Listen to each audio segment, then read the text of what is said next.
So what is compliance? Let's get down to understanding the basics. We'll discuss what you need to succeed and help you understand the other options available. That's right.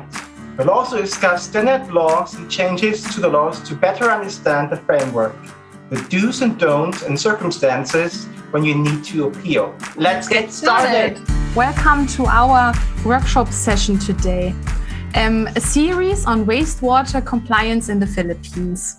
With the recent enforcement of the wastewater standards in the Philippines, companies face great challenges to ensure compliance. For this, the German-Philippine Chamber of Commerce and Industry, in cooperation with the Philippine Chamber of Commerce and Industry and the Semiconductor and Electronics Industries in the Philippines Foundation, as well as the Department of Environment and Natural Resources, cordially welcome you today to our session.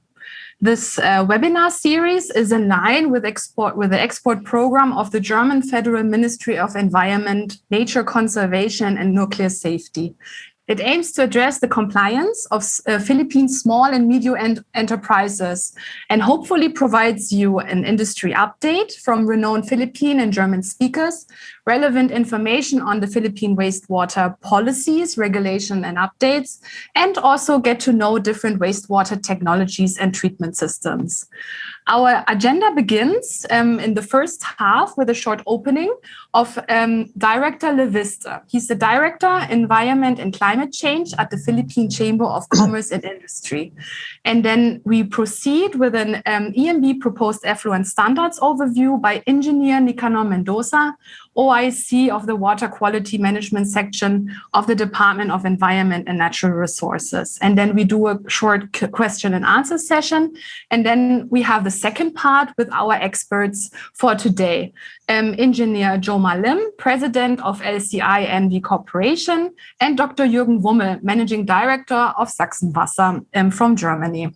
The new administrative order is a welcome relief. However, due to the country's rapid population and economic growth, the supply of clean and safe water for everyone is becoming a big problem. It is estimated that in the year 2025, water availability will be minimal in most major cities and river basins in the country. Another major public concern in the country, especially in heavily polluted bodies of water, is the presence of waterborne diseases. The majority of Filipinos suffer every year due to the consumption of unsafe drinking water. This training aims to guide industry, particularly the various small and medium enterprises. We believe that we will not only help manage and preserve our environment, but will also help boost the competitiveness of our SMEs. Events like this will serve as an avenue to further develop sense of understanding and raise awareness with regards to the significance of environmental management. Now let's move on to the second part, and I hand over the word to my colleague Tobias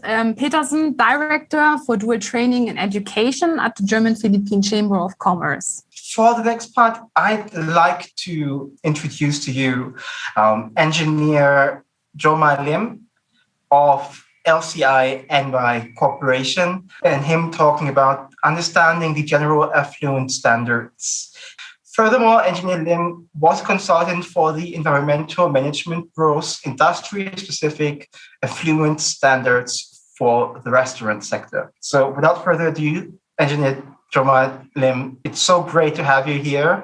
Yes, good afternoon. I'm Engineer Joma.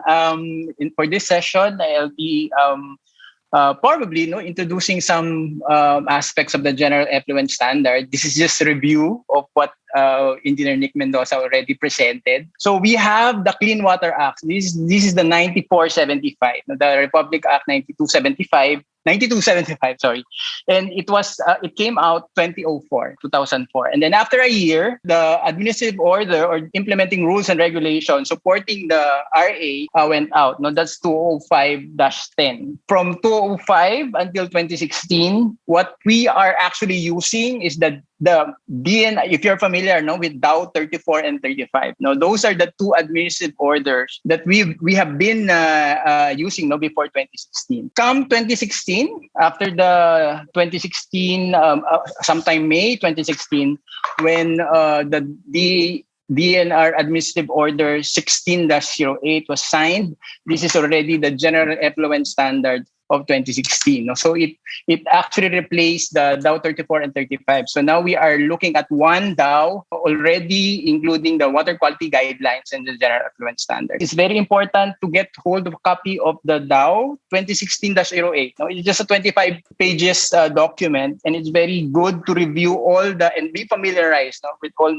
the sections. I'll be presenting some of the sections of the Dow. So it has, I think it has about 10 tables. No, you don't need to memorize them, I think, but you have to be familiarized what tables are applicable to you. No? So my first topic will be on water classification, water quality guidelines, and general effluent standards. Okay. If you look at the Dow 2016-08, if you look at table 1 and table 2, this will present to you the water classification or water body classification. This is where DNR is supposed to classify the major rivers, water bodies in the Philippines. So these are the various classifications, class AA, class A to D. You have to understand first, you have to identify first which water body are you discharging to. So that's the most important thing. So you have to know that. If you are located in a particular area, you have to know your discharge point, and then get you have to identify what the receiving body of water and compare this with table 9 against table 9.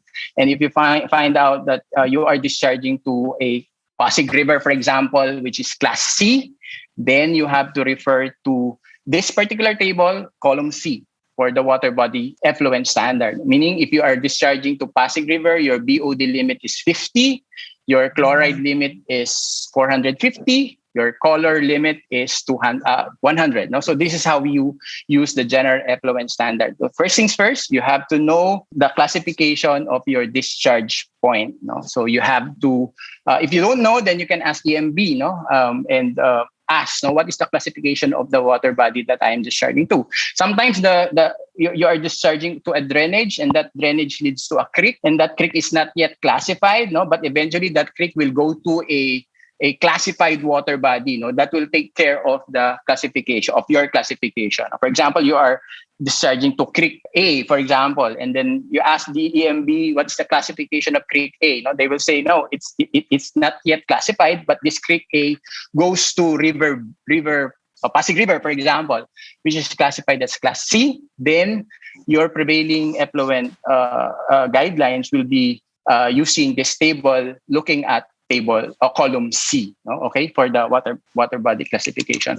So that's the use of this table, table 9. There are many ways to modify the GES, and I think that's the result of the 2021-19. That's about 5 years after the release of the general effluent standard. EMB was able to make some adjustment. So there is also a provision in the Dow 2016-08. What are the instances where you can request for modification of your general effluent standard? So this is included in your GES. So with that, thank you. All right, thank you very much, Engineer Joma. And I can't believe that we have more than 350 people here with us today. If you are already on the page, so I can share the results. How ready do you feel for the new standards? Seems to be realistic, good, ready, 60% ready, better, more reliable, ready stays big, yes stays big, good stays big, 60% ready, 70% ready, 80% ready. So that shows that there are still a lot of individuals and companies that are not quite 100% sure. And this is also why we're here, and this is also why we have our next speaker here. Dr. Jürgen Rummel of Sachsenwasser GmbH is the executive director of Sachsenwasser with over 20 years of experience in the field of water and wastewater management. Thank you very much for being here, Dr. Rummel, and I would pass the mic to you. For wastewater activities, today's activity is focusing on awareness rising in the Philippines. Is it necessary? What kind of wastewater do we have? We just got the information from the speaker before that maybe wastewater can be combined, can be mixed. There are some information concerning treatment activities and, of course, a kind of summary You have seen these treatment obligations depending on the water body. You have seen the necessity, the obligations for different sectors, here just for the food sector. And you have seen the obligation to create compliance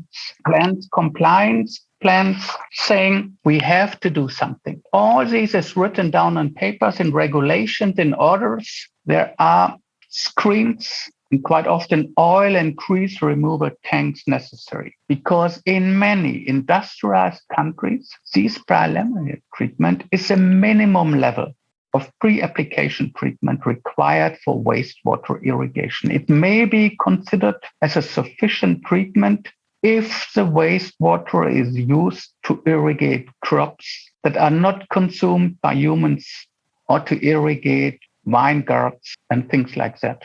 Whether you can use it or not directly after preliminary treatment has been just explained by John Lim when he describes the necessities for reuse of wastewater.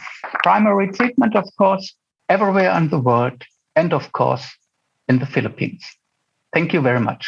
Thank you very much, Dr. Hummel, for this very great overview of treatments and what can be done. And we cannot wait for the upcoming sessions with you. I would now open it for questions. All right. Then I would give the first question to you. For phosphates indicated in the GS, is this measured in terms of total phosphates or in reactive phosphates, meaning orthophosphates? Tobias, it's total reactive. The one indicated in the latest Dow 2021-19, it says there phosphate as phosphorus, total and reactive. I think this is the one that they clarified also in the latest one. Even if the PSIC code is for restaurants, does it not allow that all establishments with toilet facilities should also comply with the PSIC code? 3700. 37, yeah. Yeah, 37,000. Yes. Yeah, that is the position of EMB, and that's also the position of LLDA. For small companies with small discharges, cost of putting up a treatment facility might be too prohibitive. Other than closing the business, what options are available to comply with the effluent standards? What suggestion would you give? Can I go ahead? Please. Yeah. Yes, of course. Yeah, of course. The best way is to minimize the production, because especially if you are a small company, if you can reduce your wastewater generation, then you don't have to worry the discharge that you're producing. But we all know that that's rarely the case. You always produce your residual wastewater. One option that's being done by other companies, is to cluster, if it's possible to cluster. Well, of course, primarily it's supposed to be sewerage. If there's no sewerage system, there's no sewer networks, then you can probably cluster with your other generators. And then also the option of hauling, transporting, especially if you are only managing small volumes. Over to you, Dr. Hummel. I think that for small companies with a small discharge, closing the business is no option, because it has to continue. But what might be an option is, if it is really a small discharge, use a septic tank. Just collect the wastewater and then let it be treated either by the municipal treatment plan or wherever, but only collected it in a safe way and make sure that this will be transported to a unit where the wastewater will be treated in a proper way. Thank you again, Engineer Jomai Lim, and thank you again, of course, Dr. Hummel.